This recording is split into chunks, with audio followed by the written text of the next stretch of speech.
Good afternoon, ladies and gentlemen, and welcome to the summit, where this afternoon we will discuss the most recent report on the cost of vision loss and blindness in Canada.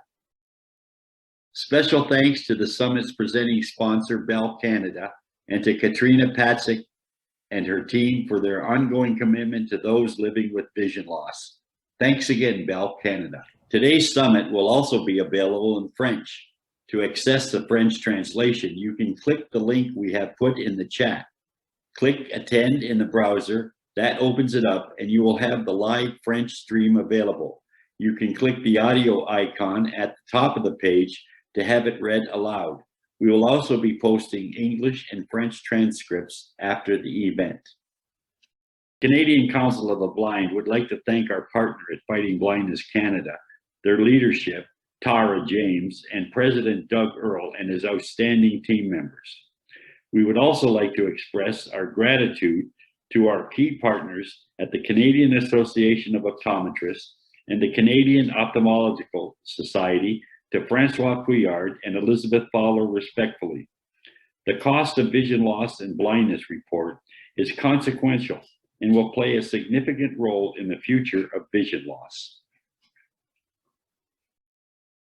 The Canadian Council of the Blind and our partners would like to express their sincere appreciation to our funders who provided unrestricted grants. Thank you.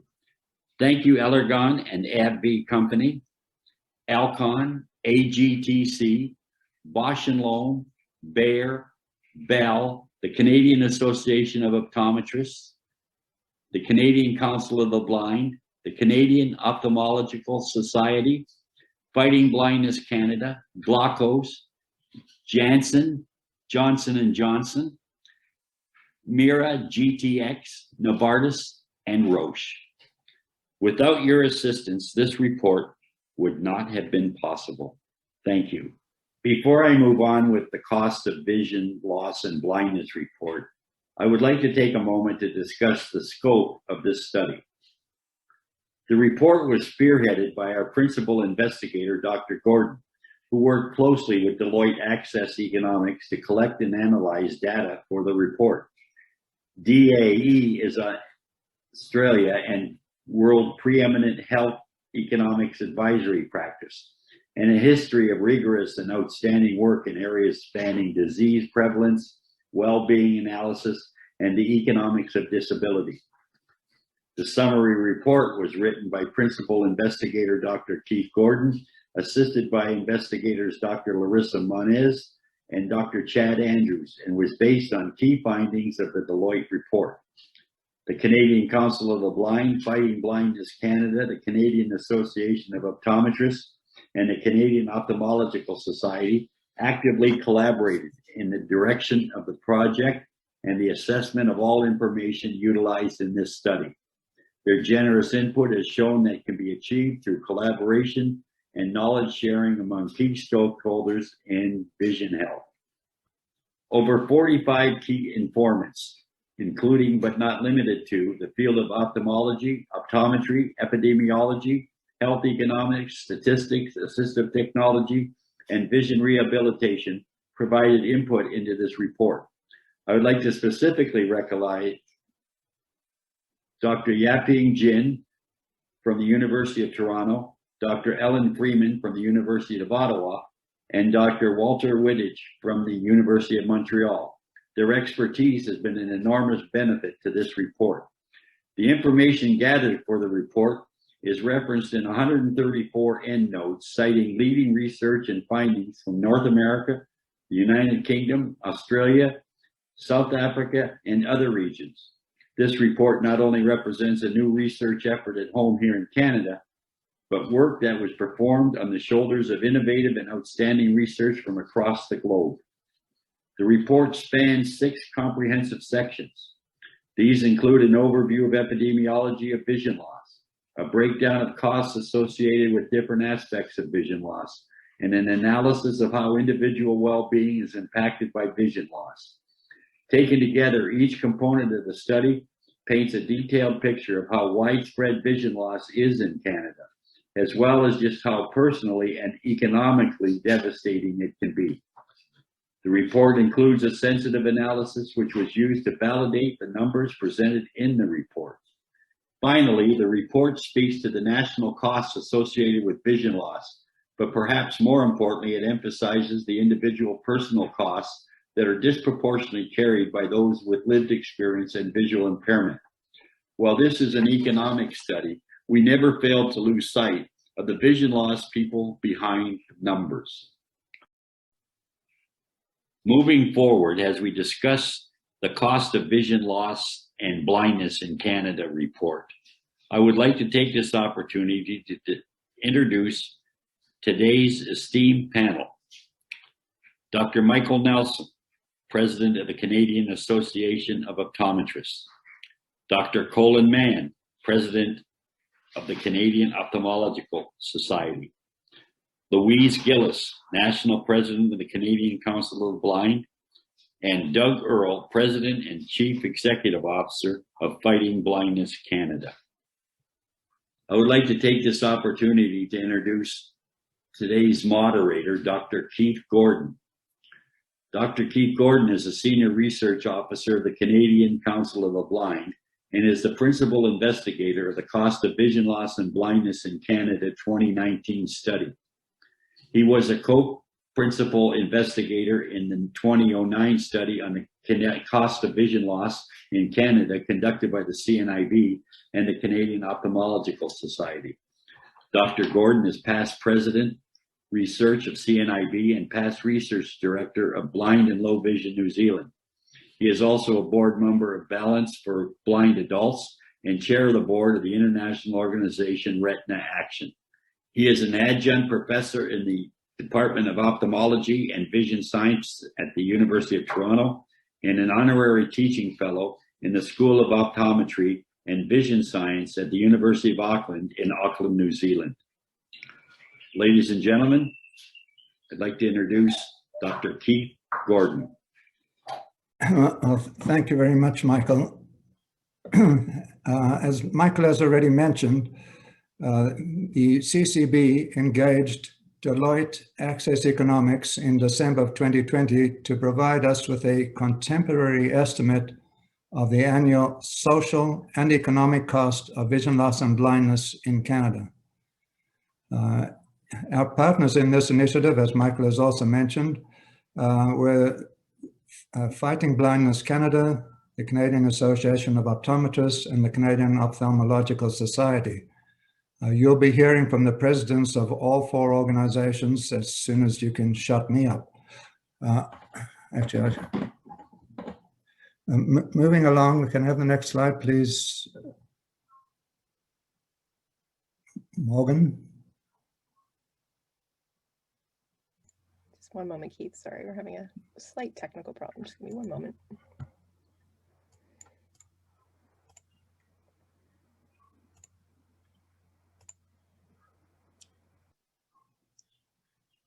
Okay, next slide, please. Okay, to start with, I'd like to just give a little bit of the background, which a little bit of what Michael has already mentioned. The most recent data on the prevalence and cost of vision loss was conducted in 2009 using 2007 data. If you want to have any effective planning for vision health, you need to be working off current data. So for a number of years, we've been getting a lot of requests for updating information, and I'm sure that everybody in the vision health community has had similar experiences, and we decided it was time to move on it. And thank goodness we were able to put together this consortium of partners that we've already talked about, and we moved on. Next slide, please. So to start with, I'd like to define what we mean by vision loss.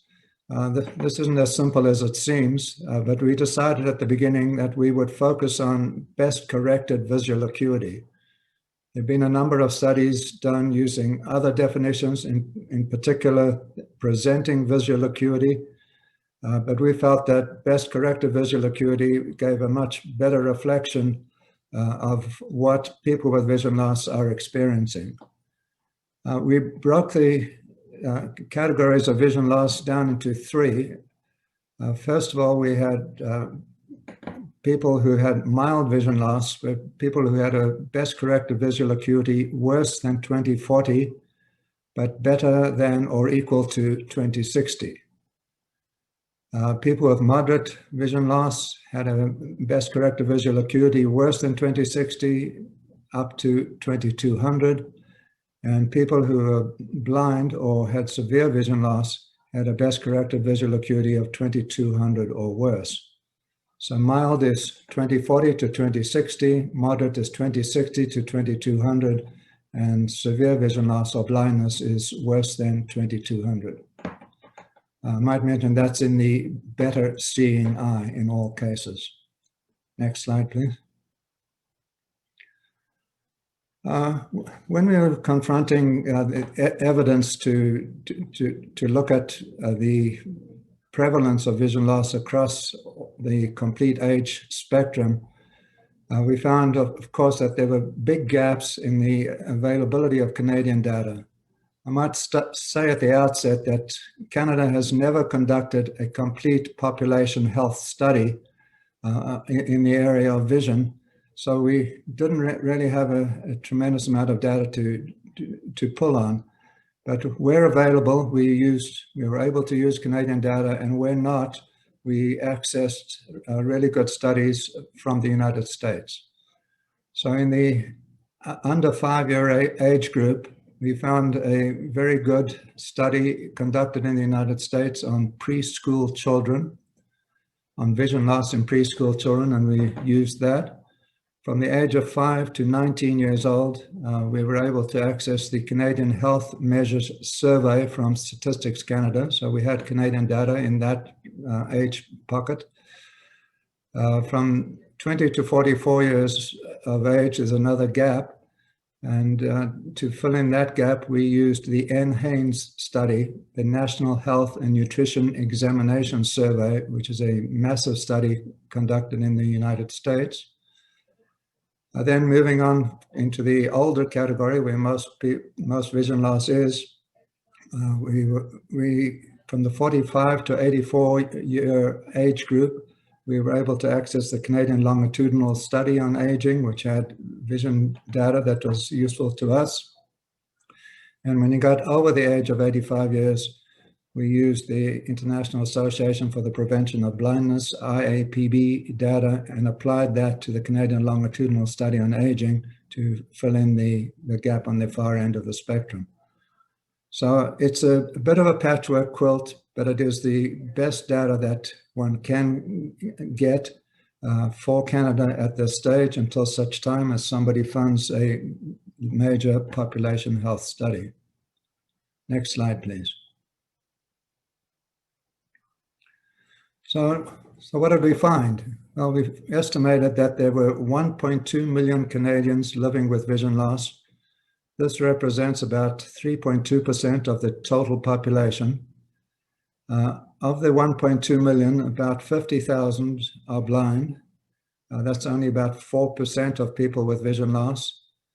417,000 had moderate vision loss, and almost 738,000, 738,000 have mild vision loss, using the definitions that I provided earlier. 54%, just over half of the population, excuse me, with vision loss are 65 years of age or over. And about 1 in 5 people over the age of 85 have vision loss, 20.9% of people.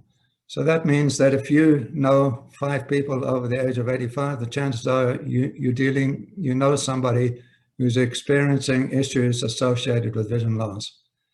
Very often we tend to think of these numbers as numbers and not as people. But when you look at statistics of this sort, I think it's important to think of people that you know who have vision loss. Next slide, please.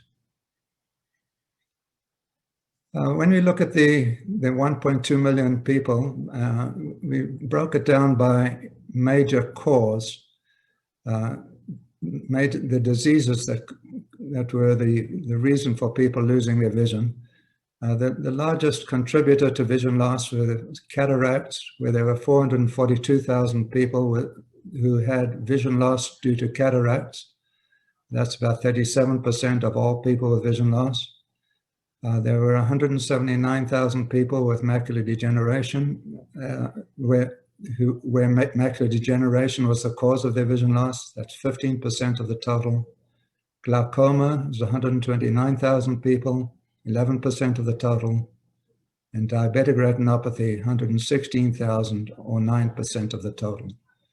Now, there's a whole other category that we just lumped everybody else together, mainly because it's hard to get that kind of data because very often the amounts are too small.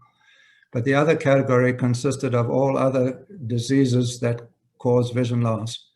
And foremost amongst that is corneal diseases and trauma.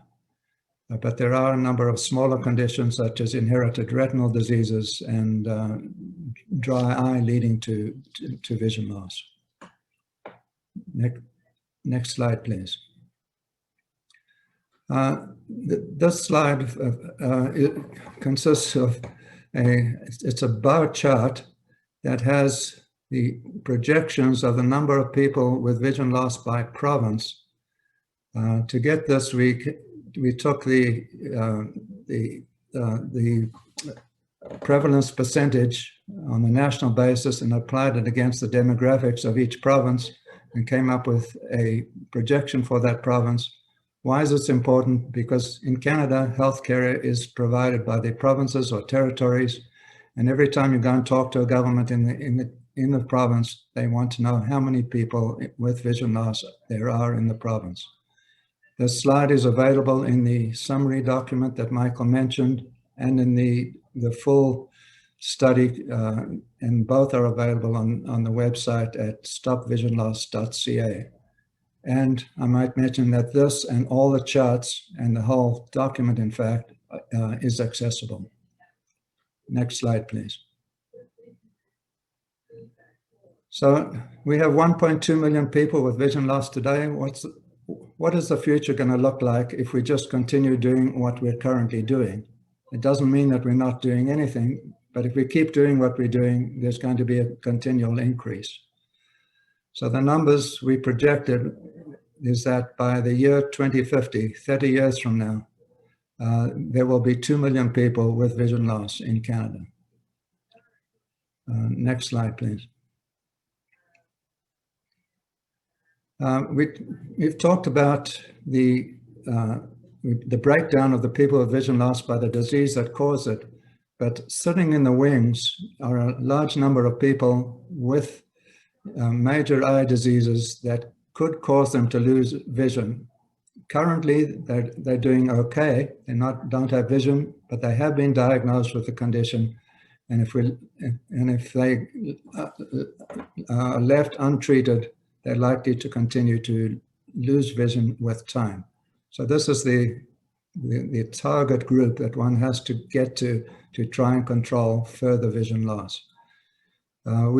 Using a number of large international studies and a number of meta-analyses, we were able to come up with projections of the number of people with the 4 major eye diseases in Canada currently.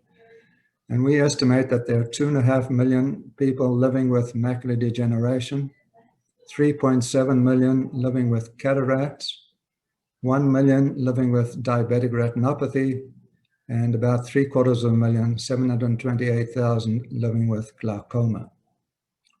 So these numbers are large, and these are the people that need to be watched very carefully in the future.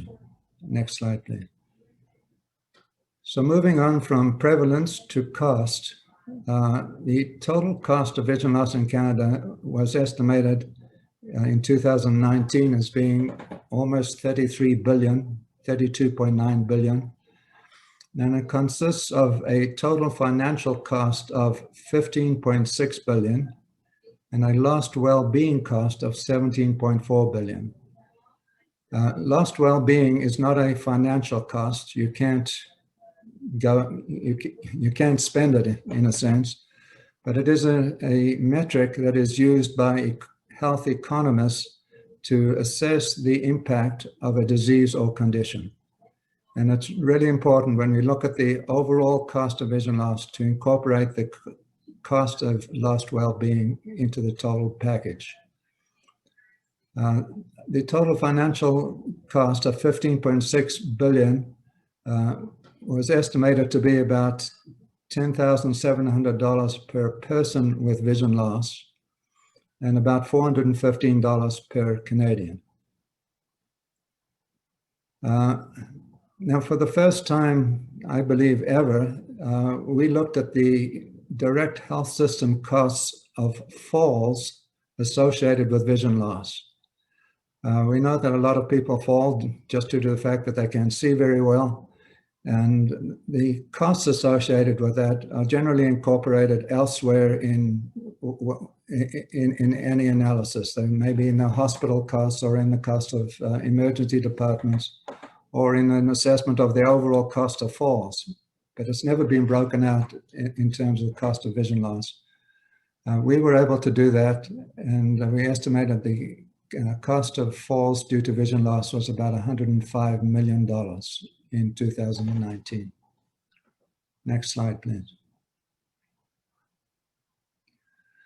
Now, if you break out the financial cost of vision loss, the $15.6 billion into three packages, you get the direct healthcare system costs, and I'll talk about how that breaks down in a minute. Productivity losses, which are $4.3 billion. These are the costs associated with people, the cost associated with a reduction in participation in the workforce.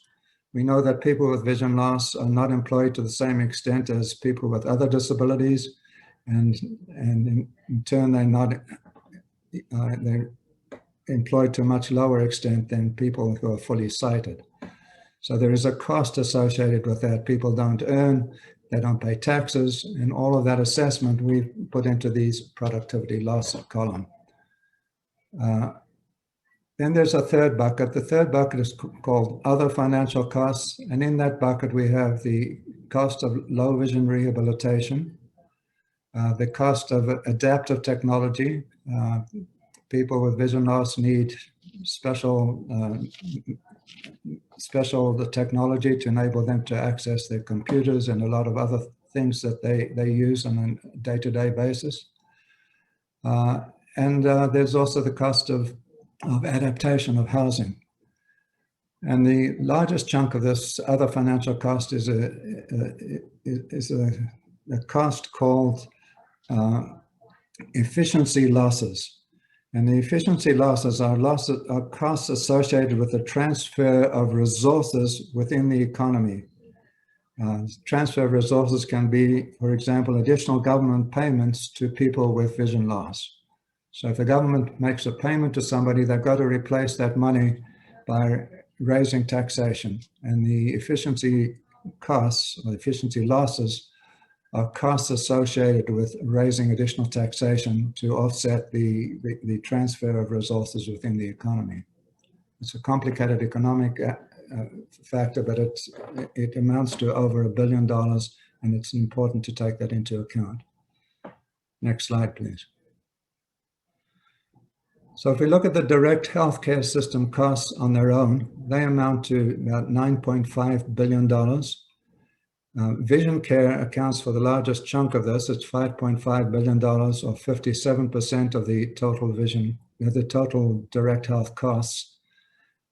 Vision care is the cost of visits to optometrists, opticians, and the cost of eyeglasses and contact lenses.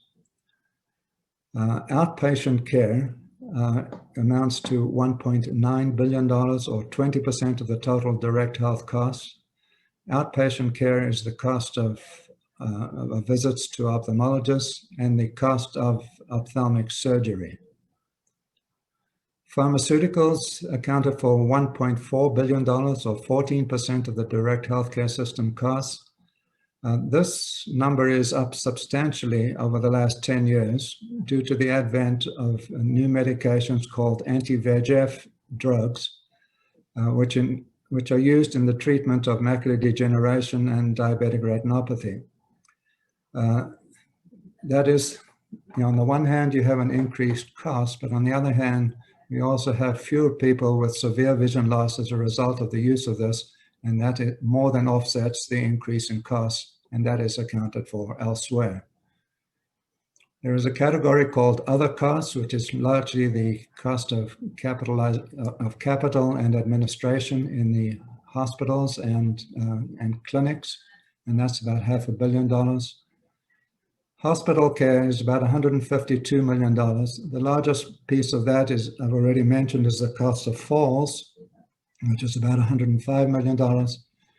And the rest is the cost of ophthalmic procedures conducted within the hospital. That's trauma or ophthalmic surgeries that are required, where one is required to have the surgery done within the hospital.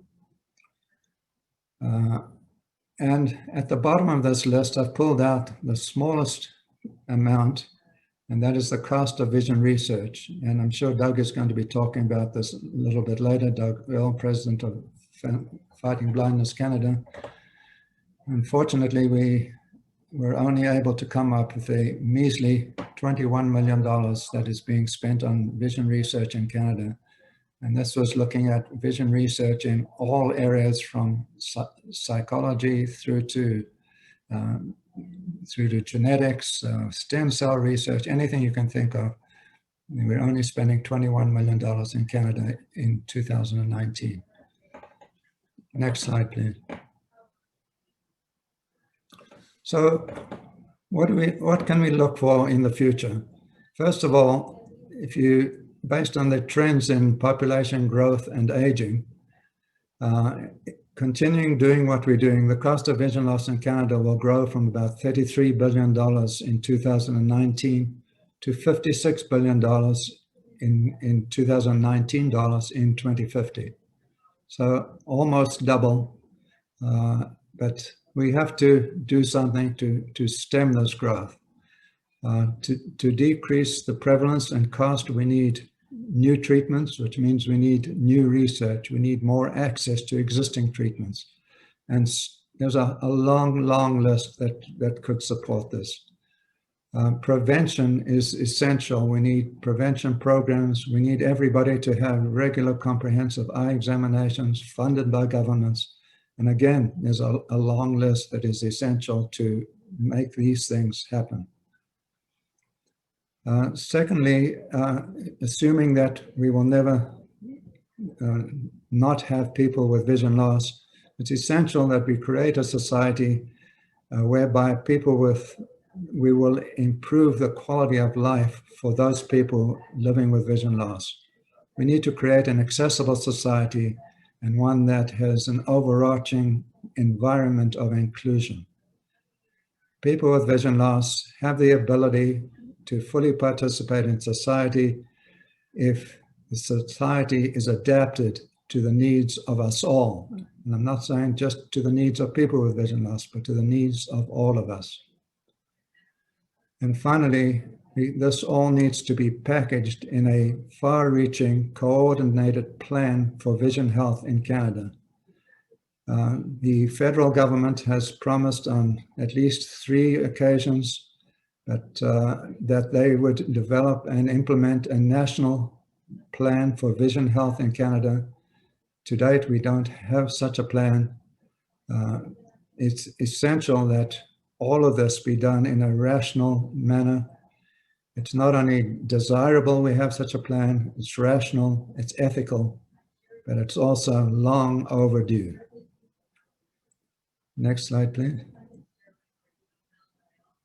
So that's it for my presentation on the results. If you want to learn more, we encourage you to get the report. The full report and the summary report are available at www.stopvisionloss.ca.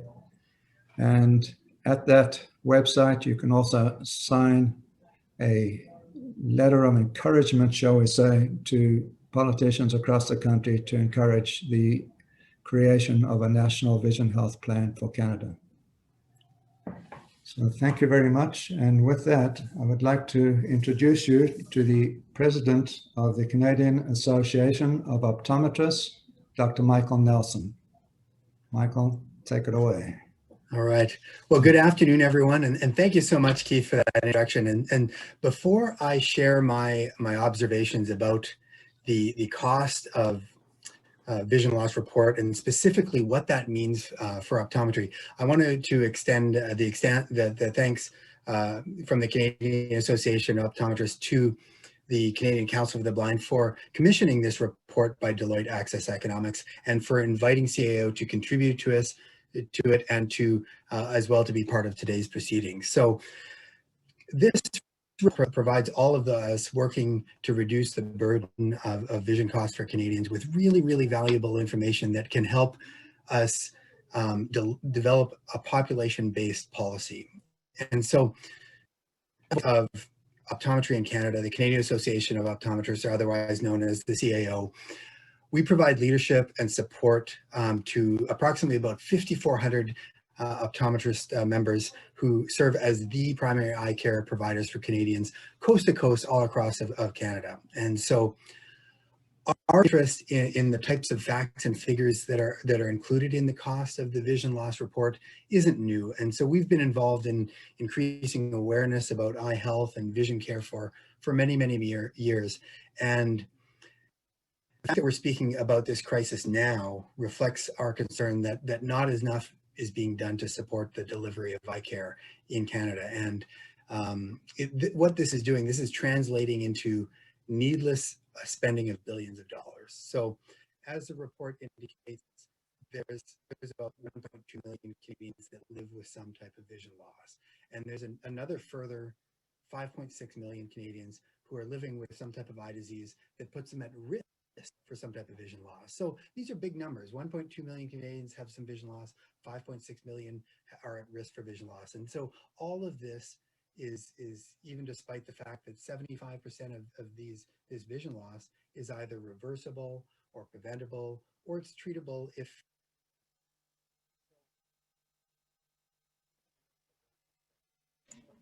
Sorry, Dr. Nelson, we just lost your sound. I don't know if you can still hear me, but I can't hear you anymore.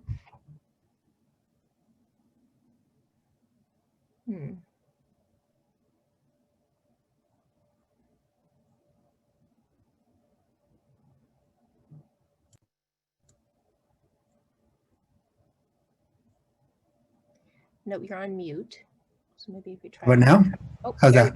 Loud and clear. Okay. Where did you lose me? Just when I came in. Okay. Sorry. And it cut out. All right. Oh, thanks for the volume. Okay. So basically, all of these Canadians that have vision impairments, and the important thing is that despite the fact that 75% of this vision loss is either reversible or preventable, or it's treatable if it's diagnosed early. So the finding of this Deloitte report, it reinforces some findings of the World Health Organization's first report on vision, which was released in 2019. So this is significant because the World Health Organization even feels vision is important. And so that report, it spoke specifically to the global myopia epidemic, which is finding that about 50% of the world population by 2050 is going to be myopic. And that's a significant finding, that over half of the world's population is going to be myopic by 2050, because we know that people with high myopia are at much more risk for developing disorders in eye disease like glaucoma and retinal detachments and cataracts. And that's really a cause for concern. So one thing that we recognize is that healthcare delivery is primarily provincial, but when you have a big healthcare issue like this that has a significant impact on the Canadian economy, that merits the attention of the federal government as well. So if we increase the spending and investments on programs that can support Canadians with vision loss, that may help lead to reductions in personal financial costs. It's going to help reduce healthcare costs. It's going to help reduce productivity losses and other costs in informal care. So in addition to demonstrating this high economic cost of vision loss in Canada, this Deloitte report, it's providing supportive evidence for other CAO's others findings that there exists, that coverage falls short in delivering the best quality of care for Canadians. So this is this care that could reduce both the incidence of vision loss and its human and economic impact. So public healthcare coverage for vision care really varies all across the country. So while most provinces have some type of basic vision care coverage for children and seniors, there are some provinces like Newfoundland where there's absolutely no coverage at all. And in some provinces, there is no public coverage for adults under 65. So private insurance, could be a good alternative, but they lack picking up the slack in this as well, because in the end, about 74% of the vision care costs are being paid out of pocket by Canadians. And so these costs can impact the treatment and care. So we think that there's a simple solution to try to help solve this problem. And that is comprehensive eye care and comprehensive eye exams. So a comprehensive eye exam is the least invasive physical exam that a person can ever have. And yet it's going to provide you with lots and lots of information. So the eye exam covers everything from a patient's history to measuring the eye movements of the eye and the eye coordination, sharpness of vision and peripheral vision. It will also include assessing someone's ability to adjust their focus, to see color and depth perception normally. And while many comprehensive eye exams may result in some needing prescription for glasses and contact lenses, it could also end with a diagnosis of something more serious, like cataracts, glaucoma, macular degeneration, serious eye conditions that don't have obvious symptoms at the onset, but are critical in terms of treatment to respond early. So the comprehensive eye exam can also identify other health conditions. It includes warning signs of conditions like hypertension, cholesterol, vascular disease, thyroid disease, brain tumors, and diabetes. So the CAO recommends that comprehensive eye exams start in babies, and we recommend that annual eye exams occur in children up to the age of 18, starting as young as 6 months. And in adult, we recommend an exam at least every 2 years, and in the senior years, again, annually. And so, of course, this is just a guideline, and for individuals living with eye disease, more frequent exams might be required. But one thing we know is that when the costs of comprehensive eye exams are covered, it can lead to early detection and early diagnosis, and with some individuals receiving research-delivered treatments that can help stabilize their vision and reduce the vision loss that might result. So the report on vision that we're studying and looking at today, it provides us with this data that confirms that we are really at a tipping point in terms of ensuring the optimal eye health and vision care for Canadians. And the Canadian Association of Optometrists believes that when we're armed with this information, all of those involved in the delivery of eye health and vision care, including all the organizations that are here today and the federal government together, we can kind of work collaboratively on a few things that will help meet this goal. And so I've got 5 things. We've got 5 points that we think would help move the needle on this. Number one, as Keith had mentioned earlier, that developing a national vision care strategy supported by Vision Desk and the federal government. This is a national strategy that would ensure that vision is a priority to Canadians. And so we think that would move the needle. Secondly, we think increase in research to eye health research funding. Number 3, we recommend that ensure that there's a reliable source of strategic supplies of medications and eye medications. And number 4, enhancing access to Indigenous populations and other priority populations to make sure they have proper eye care to those groups. And number 5, making sure that there's funding to support eye health awareness programs and public awareness programs to the public, so they know the importance of things like comprehensive eye exams. So we're all here today because we believe that this crisis is not only as real, but that we have a role in responding to it. And the Canadian Association of Optometrists, we're happy to try to be a part of that solution and to try to reduce the burden of vision care to all Canadians. And so we're really happy to be part of this report. So thank you.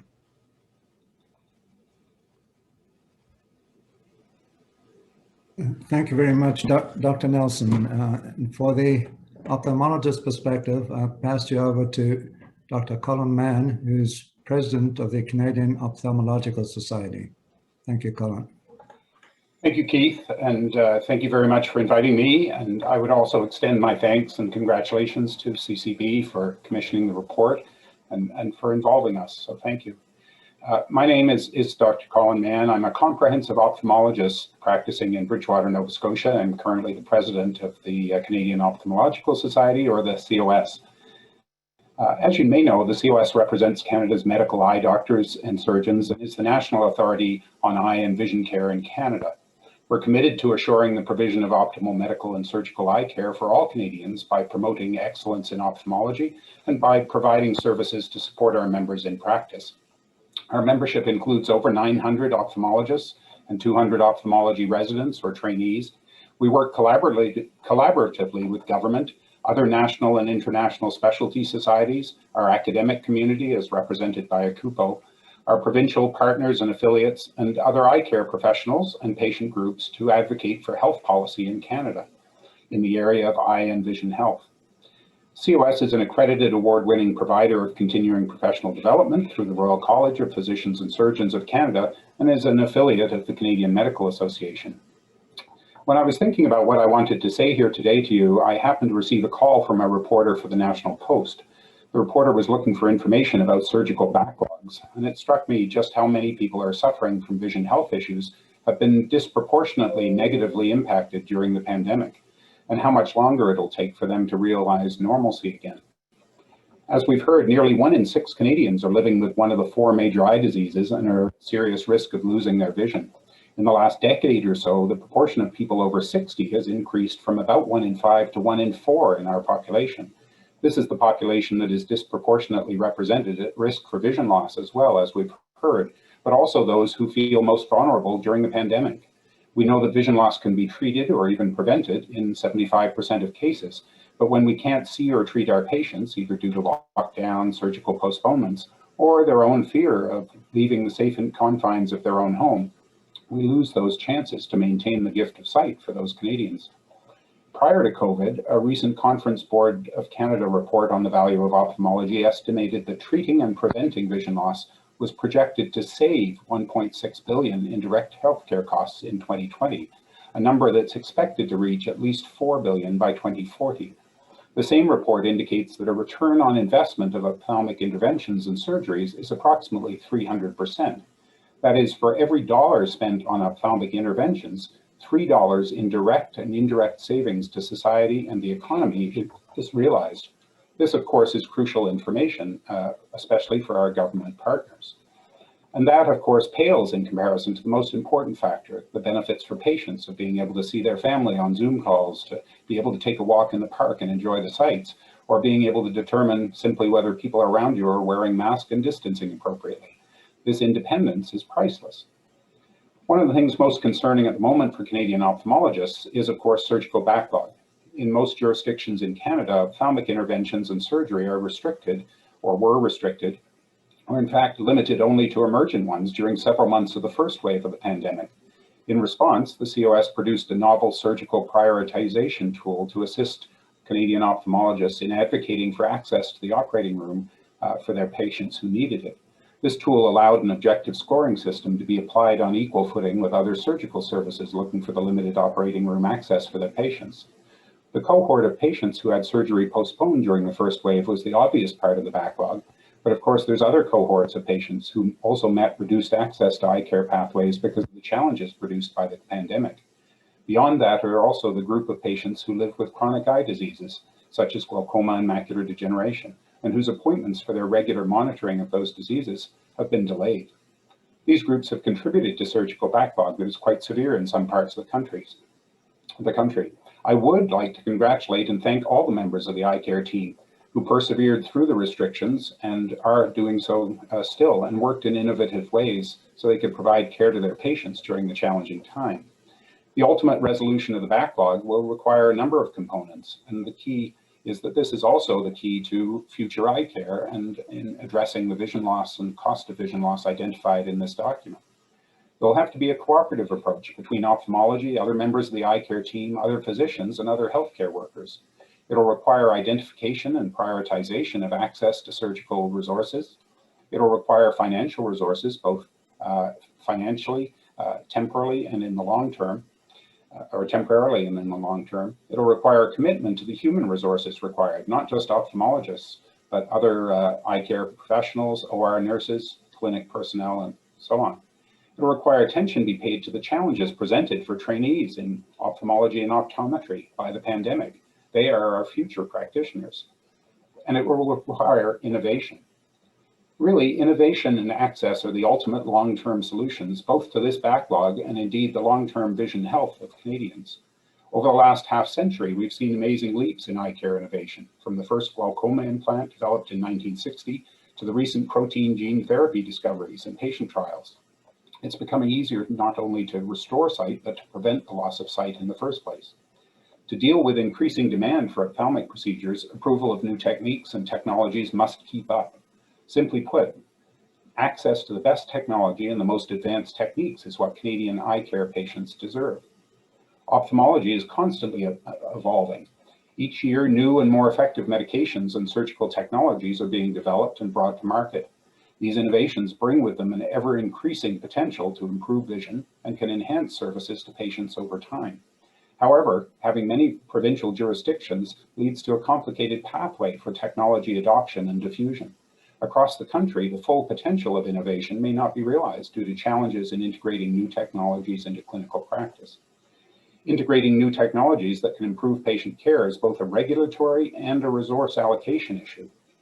Due to interprovincial differences in resources and regulations, there isn't a uniform way to implement innovative technologies into Canadian practices. The introduction of new technologies and devices is often limited to academic health centres for prolonged periods of time.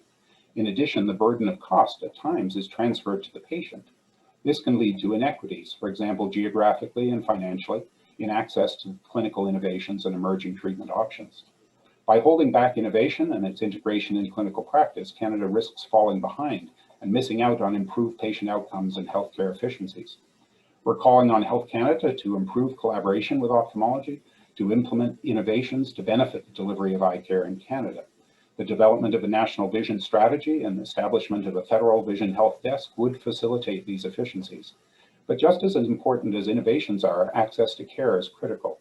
The capacity of ophthalmologists to provide clinical services is influenced by the systems of care delivery that are in place. Delivery of care is not equivalent across Canada. I'm proud to say the province of Nova Scotia was the first Canadian province to establish a collaborative care model between ophthalmologists and optometrists in some eye care. Planning and coordination between providers is needed in the delivery of preventive vision care services. A collaborative care network means involving all the relative stakeholders. It also means improving processes with industry innovators and regulators to effectively deliver the best possible care in Canada. As we continue to grapple with how to provide care among provinces, we're also exploring how we bridge the rural-urban divide. The COS is partnering with the Canadian Association of Optometry to better understand access and drive towards solutions. While in the early stages, we plan to tackle this issue together so patients can benefit.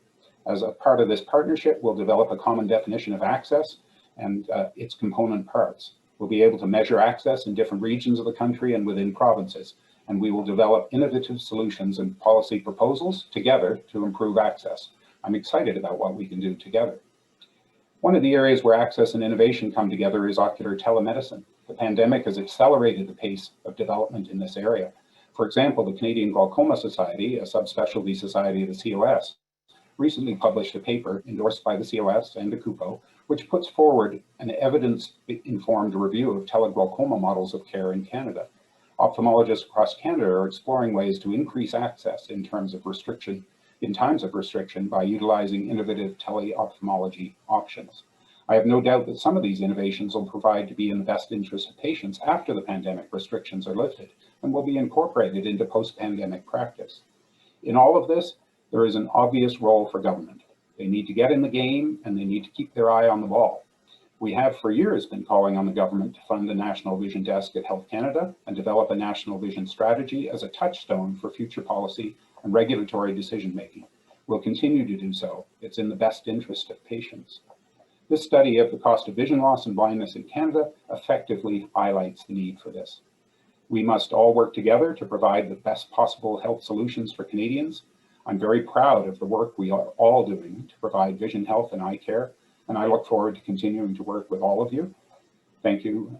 Thank you for inviting me today.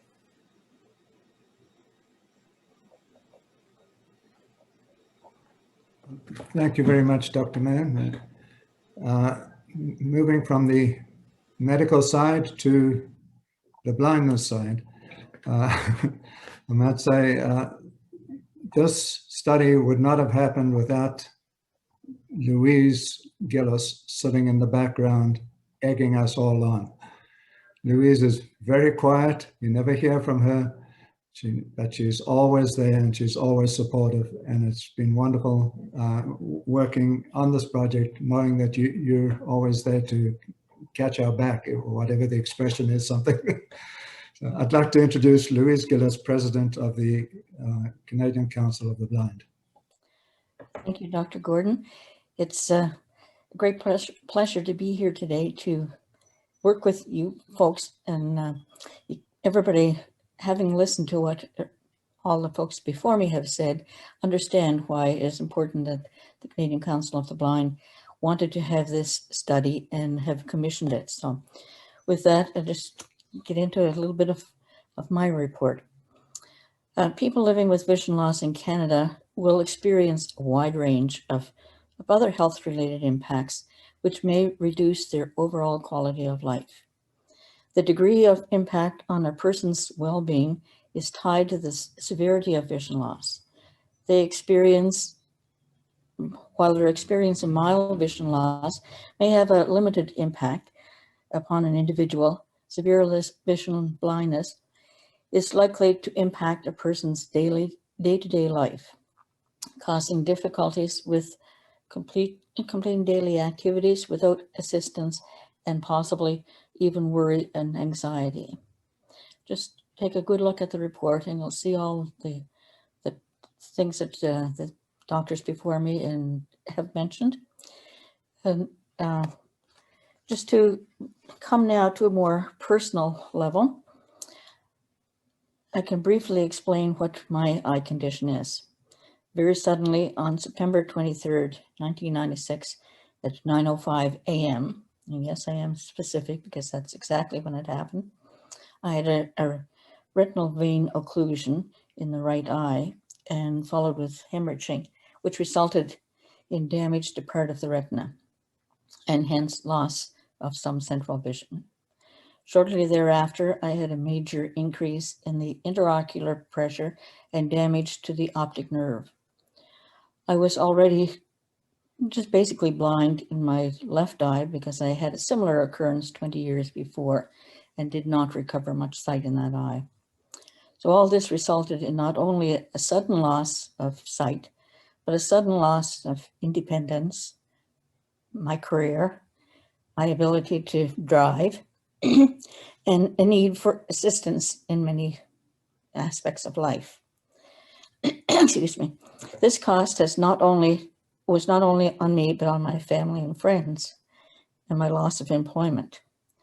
Costs incurred include a major decrease in income, many more trips out of my home city to another city for eye appointments because it was not available here for me locally. By the way, there were no actual treatments available in 2010 for retinal vein occlusions or macular degeneration and those types of things that affect with diabetes retinopathy. And it is then in 2010 that I became president, of course, and that's when Nova Scotia came on board for receiving treatments for these types of diseases. And that is a long story for another time. The fact that I live with one of the provinces in Canada that does not have access to accessible devices program. So I had to find ways to purchase expensive technology to assist me in daily living.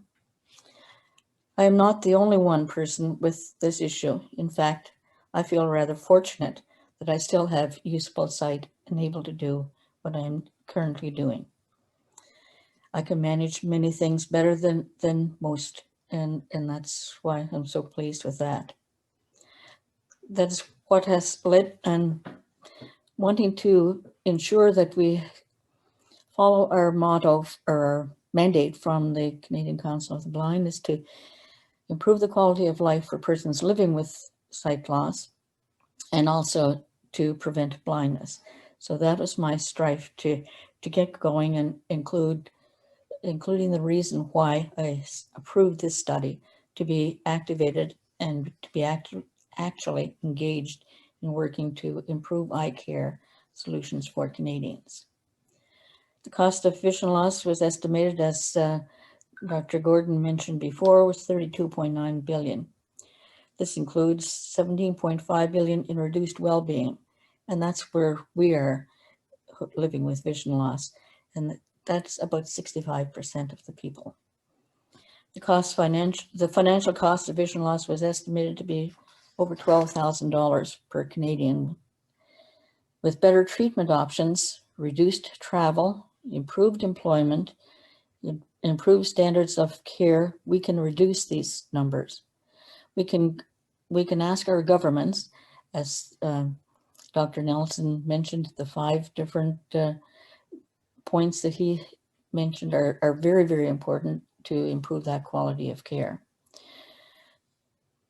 The economic cost of my purchasing power, plus lots of more as an example of ways that can help others. The economic costs per person were highest for people aged 15 to 64 years due to the impact of productivity losses. This is where I fit in during my early needs, how I am and now I am in that next group. Well-being costs per person were highest for people aged 65, as I had mentioned, and due to the greater proportion of people with severe vision loss. Again, if there is any means to prevent this early sight loss, then we need to do it by having yearly exams, as mentioned, and clearly vision loss is life-changing and burdensome for those with lived experiences. Given vision loss imposes costs across individuals, employers, government, and other parts of society. Government and industry, patient groups, and other stakeholders should extensively collaborate to ensure that individuals with vision loss are empowered to support and integrate into society in ways that lessen the personal and financial strain for vision loss on their lives. This study also shows that people with vision loss may pay for a number of aids, equipment, or home modifications because of their conditions. These include items such as guide dogs, installing handrails in bathrooms, magnifying glasses, OCT, or just equipment that will enlarge our mail and items that we want to read. There's like a CCTV. GPSs so that we can travel about the community or where we need to go by just listening to what's in our paths and using that type of technology. Electronic mobility devices and similar products used to assist persons living with vision loss. The cost of aids, as I mentioned earlier, is on the individual, and the majority of people do not have any plans to cover this cost and therefore are left without. This affects the ability to become employed or maneuver through the traffic to get to work. So this is where we truly need to improve the quality of life by getting accessible device programs in all the provinces, Ontario and a couple of other provinces have some care, but the majority of Canadians do not. And this is what I'm really speaking for today, is to lead our governments into making programs more available to give us a better quality of life. It's very apparent that we as Canadians need to act so that all individuals are able to live without barriers. And barriers, there are many of them around as we take a walk and just go for a common walk around the park. We have to have either somebody with us or using canes and other tools that we might need to find our way to get to the other side of the park or to see what's there. And for those who would just like to improve their quality of life, have the opportunity to receive the aids that are needed. So please work with us in providing this accessible devices for all. And I speak now basically for persons with sight loss, because that's what we are, but it's for all people with disabilities. There are many people who don't have what's needed to give them independence. Let's take the results that were found here and recommendations found in the study to reduce the cost of sight loss and increase personal well-being, and make sure that we get a national vision strategy. So please work together with us all and change what it means to be blind so that we are able to function better in life. Thank you very much, and talk to you again. Bye now.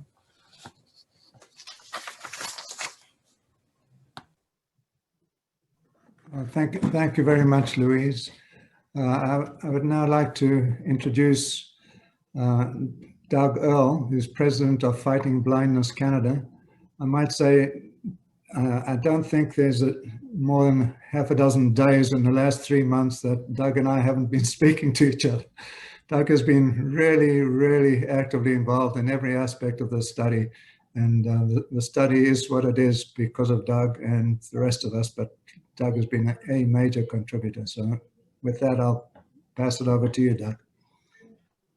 Thank you, Keith, and thank you. Yes, it has been a journey, and very, very pleased that Fighting Blindness Canada could respond to the Canadian Council of the Blind's invitation to be a part of this report and to work with our optometry and ophthalmology colleagues in order to be able to update these numbers. And really, Louise shared what it means, what daily life impact that this report is about.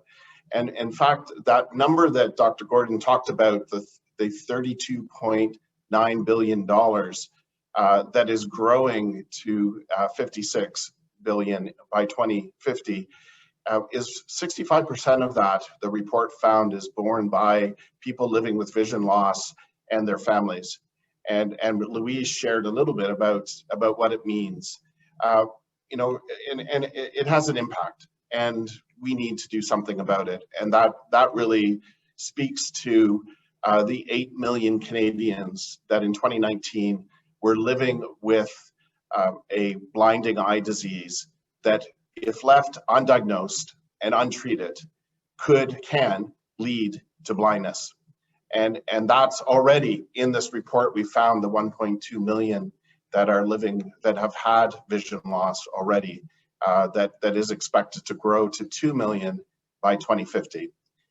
Those numbers are quite alarming. 1 in 5 Canadians are living with a blinding eye disease that needs to be diagnosed and needs to be treated. And that really is why Fighting Blindness Canada was brought into fruition by the love of family members who were experiencing their loved ones that had vision loss and wanted to have treatment options and wanted to either prevent blindness or restore their sight. And as Dr. Nelson talked about, this growing number of people that are at risk and the people that are having experienced vision loss, research is where Fighting Blindness Canada focuses our efforts in order to develop those new treatments that can help us reduce the numbers, reduce the people that are at risk. Deloitte could only find $20.9 million of vision research in 2019. When you think that the federal government spends over $1 billion in health research, this has to change. And we need your help to do that. Our aging population is going to be much more impacted, which is why those numbers are growing to 2 million, without us developing new treatments. And we've already seen it. Our friends with Dr. Mann at the Canadian Ophthalmological Society worked on a report that we drew on by Deloitte for this cost of blindness last year with the Conference Board of Canada, that found innovative medicines are reducing the costs and helping save sight. And I look at, the impact of these diseases, that early diagnosis. Research has already delivered treatments that 3 out of 4, if diagnosed early, we can stabilize their sight and prevent blindness. And Doug Purdy in Vancouver is an example of that.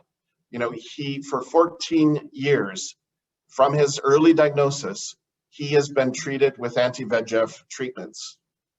He also has glaucoma in one eye, and he's been taking those drops for 14 years. His sight has stabilized. He has not lost or developed any further complications because of these innovative treatments, the anti-VEGF for AMD and diabetic related vision loss, and new glaucoma, new surgical procedures for cornea. This is what research has already delivered. And even though we found in the report, Deloitte found that we spent almost $1 billion more on pharmaceuticals than we did a decade ago, the cost to direct healthcare did not go up by 50% like the number of people living with vision loss. And that is innovation at work. That is research paying off. So today we need to invest in research. We need your help to tell government to invest in vision research, because our aging population will need it. We can make a dent in that 2 million number. We can make a dent in the 1.2 million number today, and we can reduce the risk for those 8 million Canadians. Access to treatment was one of the key findings of this cost of vision loss and blindness report. Today, Jenna and Adam and Pickering are losing 10,000 photoreceptors a day because of their diagnosis with an inherited retinal disease. Yet Health Canada in October 2020 approved a treatment called Externa that could actually stop and prevent their further loss of photoreceptors. It is a shame. It is unnecessary that they lose any more photoreceptors if we can have access to this treatment on provincial healthcare coverage, so that there's no economic barrier to be able to restore sight for these people that are living with this new first approved gene therapy in Canada. That's the power of research. That's the power of access to treatments. Also in this report, there's a story around that is amplified by Pierre just outside of Montreal. He was a mechanic. He had to leave his job because of his eye disease. And access to clinical trials so that people can gain access to these new treatments at the earliest possible moment. Pierre actually had to go to the United States to be able to get his gene therapy as a part of a clinical trial. And it's the simple things in life that can mean so much. For Pierre, it's the richness of the color of his favorite jar lid of the jar of his peanut butter, but it's also that his 2 grandchildren will not have to experience the economic impact of what he experienced, because they have the gene that he has. We're proud at Fighting Blindness Canada, thanks to our donors, to be able to invest in order to bring clinical trials to Canada. We made an investment in Montreal with Dr. Kundakoop, and we've expanded clinical trials from 2 to now 9 and more, as he's being quite keen, and because of leveraging our investment into his practice. And we are making an investment in Toronto. We've been running a patient registry across the country because that's how research can impact how we can bring clinical trials so that people like Pierre can regain their sight. This report also pointed out that people like Fran in Calgary, who are living with diabetes-related vision loss, who the innovative treatments didn't work, that anti-VEGF treatment, didn't stop the bleeding in her eye because of the diabetes-related complications. We need access to other treatment options. This report gives us the facts that we need to communicate to policymakers. Her alternative treatment is not covered by provincial healthcare, yet it works.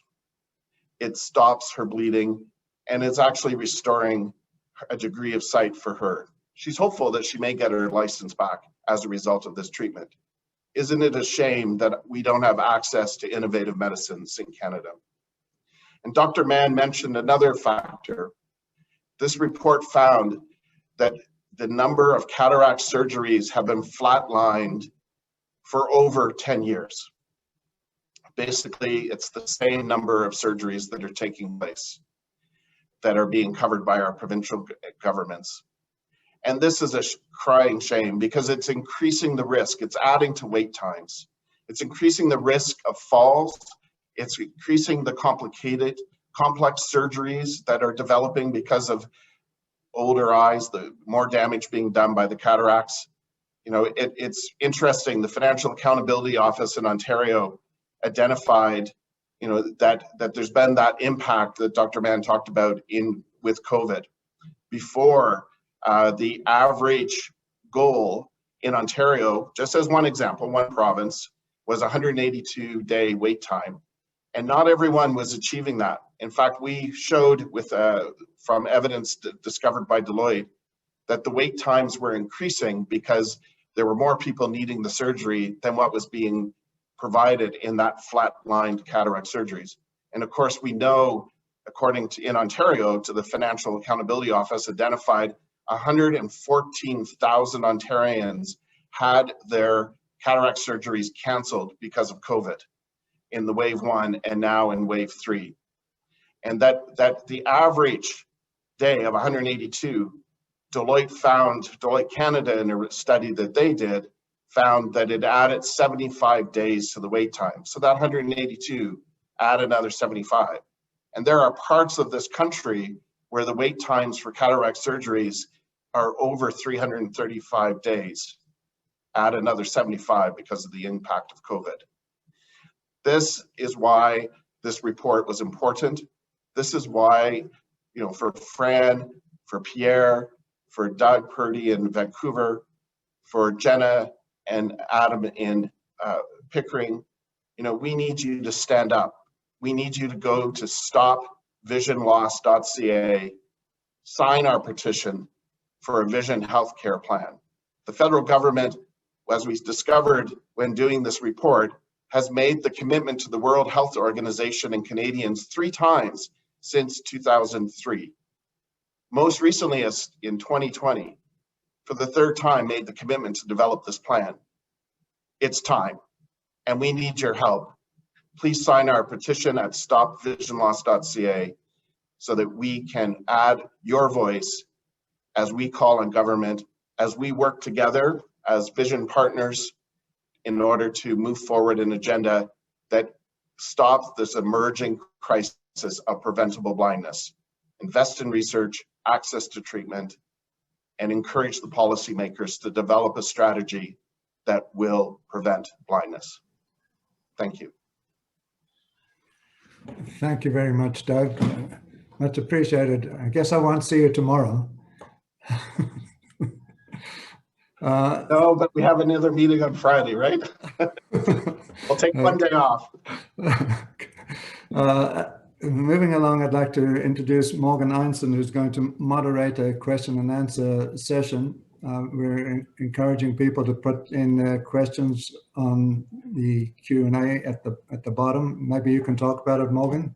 Sure. Thank- Yeah. So you have two ways to send in your questions. You can go ahead and type them into the Q&A box that's at the bottom of your Zoom window, or you can also send me an email at education@fightingblindness.ca, and I will be checking that as well. So why don't we dive right in? I see there's lots of questions coming in, which is great. We have a question here from Chris, who says, with the division of responsibility for healthcare between the provincial and federal governments, how do you see a national vision care framework being built? Doug, do you want to address that? Sure. Well, first off, we do have a public health agency in Canada. There is a national role to play, and our partners here have been advocating for government that to target populations with programs like our Indigenous communities, and have access to treatment, equitable access across the country. Those are all standards that can be implemented by a federal national health strategy. But it is a partnership at all levels of government, whether it be at your local government, with your provincial governments who have healthcare mandates to deliver, and it is going to require the community stepping up in order to provide its feedback, its guidance, and encourage the government on a national level to set standards. Funded in a health accord would be lovely. That vision desk can do an awful lot to drive the agenda and to encourage and to work with the provincial governments to improve access to care, access to treatment. Michael, do you want to add anything to that? Yeah, I'd love to. I could add something to that. Like as Doug mentioned, the Public Health Agency of Canada, they have these desks, and these desks are not unique. They have other desks, and I'll give one example. So they have a dental desk at Health Canada that recognize the importance of our dental and oral health for all Canadians, and the Government of Canada establishes that that's an important issue for Canadians to have proper oral health. We feel that vision arguably should be at the same level, and we should have equal, a vision desk at Health Canada. They should view our vision as important as our teeth. And it seems odd that we don't have that, but it's a priority we've all been asking for. Colin, do you like to add anything? I certainly, Doug has covered some of the major points. Some of the things that are federal responsibilities that pertain to vision care, provinces get their money from the federal government, and so there can be the principles of that delivery can be governed by the federal government. But in addition, issues around health promotion, disease prevention are crucial as well. So, we spend a lot of money on treatments of eye diseases, but those are also influenced by the rate of those diseases. So if we can address it in a comprehensive way nationally and looking at overall issues of health promotion and disease prevention, then that's really money well spent in a coordinated approach. So it requires, as Doug said, coordination and cooperation between all the stakeholders, and that's best done at a federal level, and that's where a Vision Health Desk would come in. Thanks, Colin. I'd like to add a little bit myself. The federal government gets involved in a lot of issues associated with vision, in particular research. The Canadian Institutes of Health Research are federally funded, and for, since forever, we've been advocating to have a standalone vision institute at the Canadian Institute of Health Research, so that vision issues could be properly identified and properly funded. Currently, vision gets subsumed in a whole bunch of other diseases, and the other diseases seem more important, and there are very, very few research studies that are funded by the Canadian Institute of Health Research. So that's one aspect. Another thought I had is that if there is a national vision health plan, there is a model that the provinces can use to look at their provincial plans. And it all has to fit together. Yeah, healthcare is executed at the provincial level, but it has to fit within a federal framework. And I think we need that framework first for everything else to come together. Louise, do you want to add to? Well, no, I think you folks have answered pretty much that. There's probably more questions that we need to go to, but yes, I echo everybody's voice on that one as well. Thanks, Morgan. Okay, we have a question here specifically for Dr. Gordon. Actually, a couple of people are asking about this. When you were preparing the study, did you look at comorbidities or co-occurring impairments when calculating the cost, or has there been any work done in this area? We didn't specifically look at comorbidities. The numbers that are there are the primary reason for vision loss. So if you had glaucoma and cataracts, and glaucoma was the reason you lost your vision, but you just happened to have cataracts at the same time, you would be counted as a glaucoma person. So that, I think that's how these studies generally are done, and we absorbed all of that information from other studies.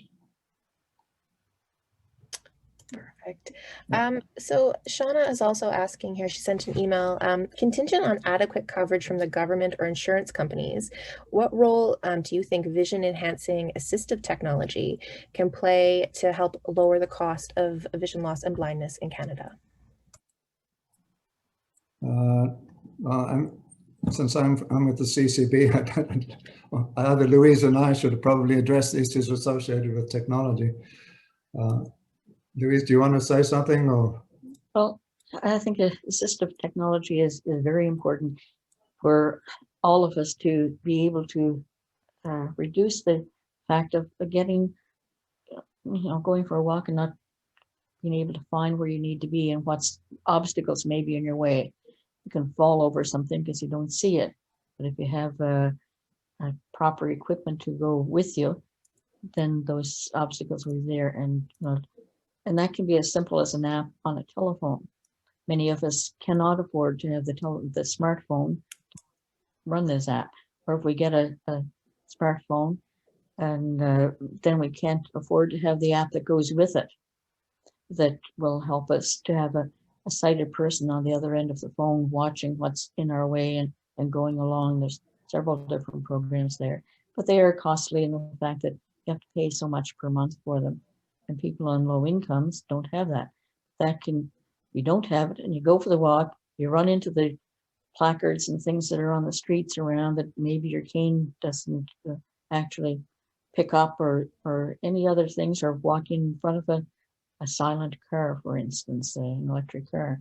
There's so many different things that assistive technology can prevent us from having accidents of one sort or another when we're out and about, but it also can improve our mental health for having technology to read to us or to do something in our downtimes at home, especially during this time of the pandemic when we're all shut in. We can't get out. But if you have a book to read or something to listen to, but you need the equipment for that too, because you just can't turn a page and read the letters on the page. So it's very important to have some sort of a form of assistive technology financing for people who have vision loss in particular. So turn it over to you, Gordon. Yes, Dr. Gordon. Well, I'd like to add a little bit to that. I think, to me, technology has dramatically changed the lives of people with vision loss.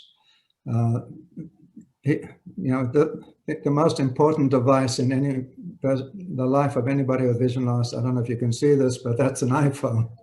And iPhones have a million apps that enable people to do a lot of things.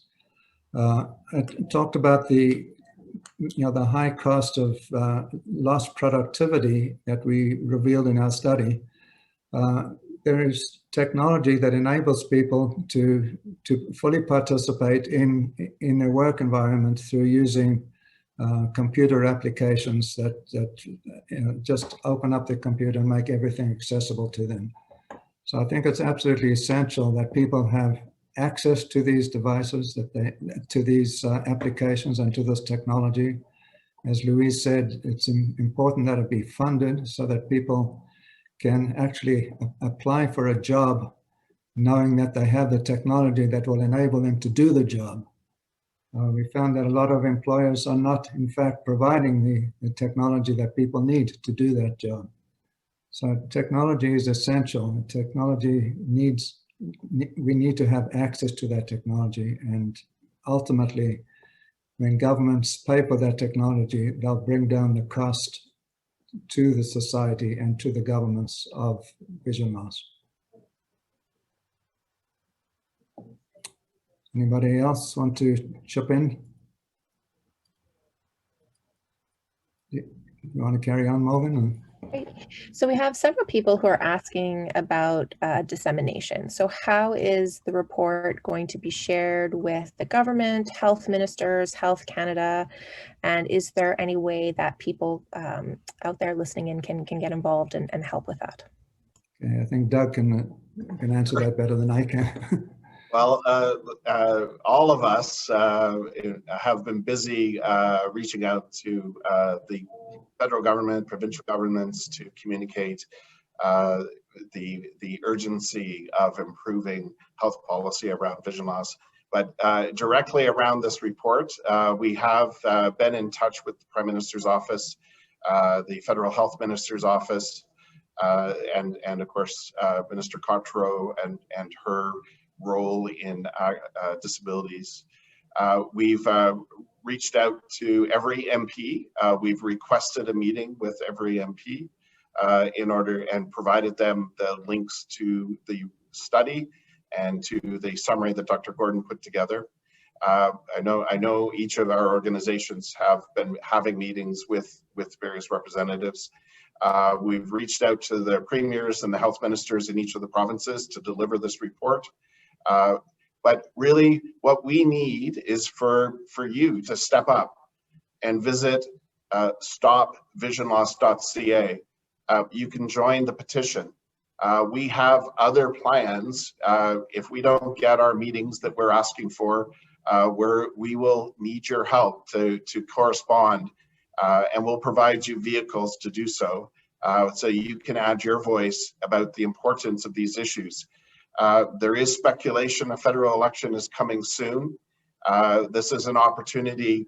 If you'd like to get involved and add your voice, please visit stopvisionloss.ca, sign our petition, and we'll get back in touch with you as we continue the conversations with the political decision makers, the health policy decision makers, in order to share the results of this report and implement new health policies that will reduce this emerging crisis of preventable blindness.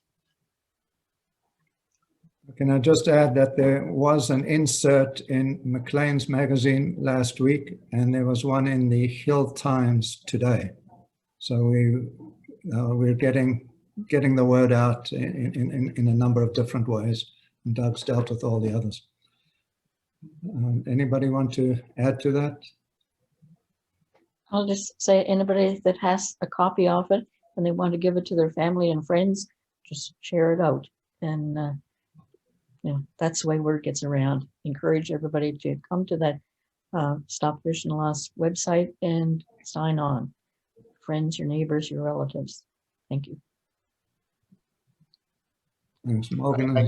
I can just give one more example. For example, with support of our vision partners, we did an approved Luxturna.ca website.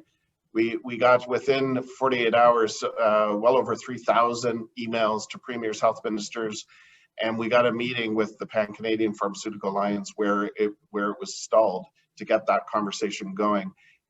We would not have gotten that meeting if it wasn't for people stepping up, and that's why it's so important to visit stopvisionloss.ca and sign the petition.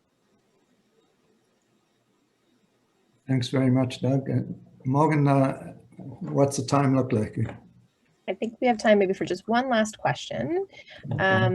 So in the chat, someone's asking, so given all this information, what can patients do right now to help advocate for their eye health? So we've talked about going to stopvisionloss.ca, but they're asking how can they push for better care and treatment access when they're in the doctor's office? I guess we should ask the doctors. Who wants to go first? Dr. Mann or Dr. Nelson? I think the conversation needs to happen between patients and their practitioners. One of the things that we find in our contacts with government, with officials who are involved in the healthcare system, is that often people don't understand some of the basics about eye health and about the conditions that affect and threaten eye health. And I think it behooves all of us to have that conversation with those around us, with our family, friends, with those who are in our circle, about the importance of eye health. The personal stories that we've heard today, that Doug has shared and Louise has shared, are impactful. And so hearing those personal stories and understanding why vision health is so important to all of us, and why it's relevant to all of us. We've heard statistics today to show that none of us are going to be untouched by this if we look at our families and our extended group. And so having that conversation with your practitioners, but with your circle as well, about the importance of eye health and why all the things that we've heard today are important. It's up to all of us to have those conversations and improve education of those around us. Thank you, Dr. Mann. Dr. Nelson. I would agree. I don't really have anything to add to that. I think Okay. Dr. Mann sums that up quite well. Okay. Any other perspectives, Louise or Well, Doug? I'll give my perspective. I think too, what's most important is when a person has a problem with their vision, just don't say it'll go away tomorrow, because it may not go away tomorrow. It's something that if you feel that your eyesight is worse today by a major amount, then you need to contact somebody, whoever your eye carers are. That's where you need to talk.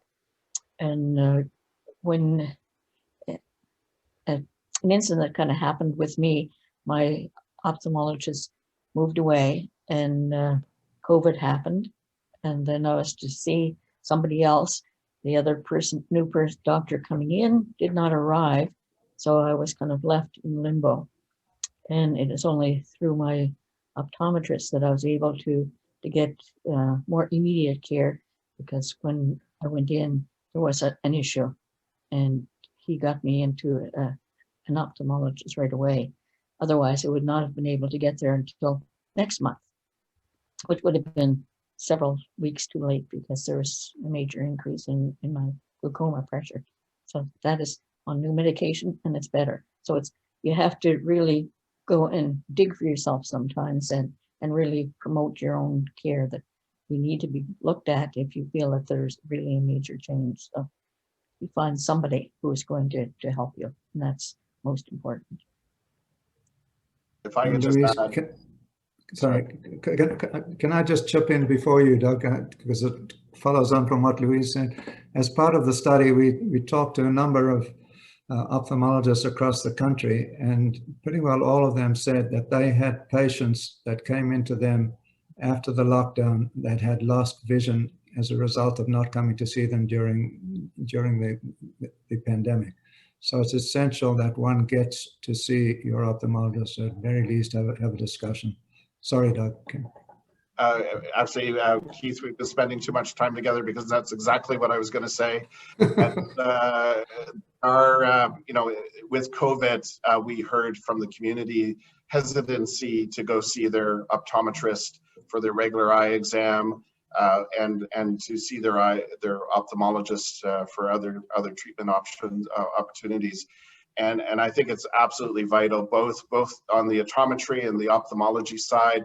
They've really taken to heart after that initial, like all of us, that initial shock of the pandemic a year ago, and they've really stepped up. We thank them for keeping us being able to see each other after this is all over.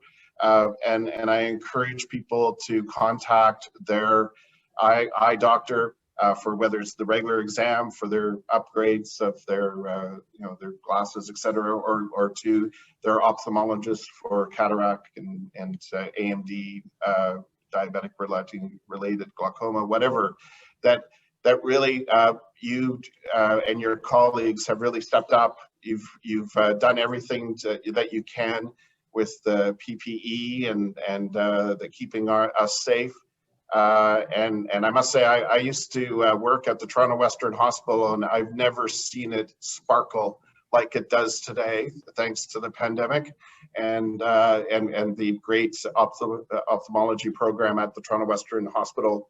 And I strongly encourage people to, if you get some warning signs, if you have questions, call your eye specialist, ask those questions, ask the questions about the COVID protocols, but most importantly, make sure that you get your treatment. Go ask the questions, get your treatment, because we just can't, after this is all over, we have to be able to see each other. I think that's quite right, Doug. And you know, as I mentioned during my remarks, the key is, you know, no one group can do this alone. So there has to be a collaborative approach across the whole eye care team into meeting this sort of backlog and debt of care, and in advancing vision health in general. So the solutions to the immediate problem are the same as the long-term solutions. We need to be efficient with our resources. We need to work together with defined care pathways, and we need to innovate. We need to fund research, and we need to continue the conversation with patients as to how we can best meet those needs. So I think that conversation has been started today, and this report has moved that forward, and we look forward to doing that in the future. Thank you very much, Colin. Morgan, I think we'll call that a day. And are there any closing remarks that anybody would like to make before we introduce our final speaker? Well, having said that, I would like to introduce our final speaker. he's not on the screen right now, but his name is Jim Tokos, and Jim Tokos is the incoming president of the Canadian Council of the Blind. Louise Gilles is soon to become past president of the Canadian Council of the Blind, and Jim Tokos wanted to say a few words in closing today's proceedings. It gives me great honor on behalf of not only the Canadian Council of the Blind, but those across Canada living with vision loss, to thank this wonderful, tireless leader who has changed the landscape of our organization to reflect what is of utmost importance to those of us living the experience of vision loss in Canada. During her term as CCB president, Louise has enjoyed many accomplishments that express her greatest pride in her role in affirming CCB with the government of Canada and the many stakeholders across Canada who supported the passage of the Accessible Canada Act, ACA. Participation in today's summit on the cost of vision loss and blindness in Canada is the last official act of Louise Gilles as CCB president. The accomplishments of the CCB under the guidance of Louise Gilles are many and are best left for another day.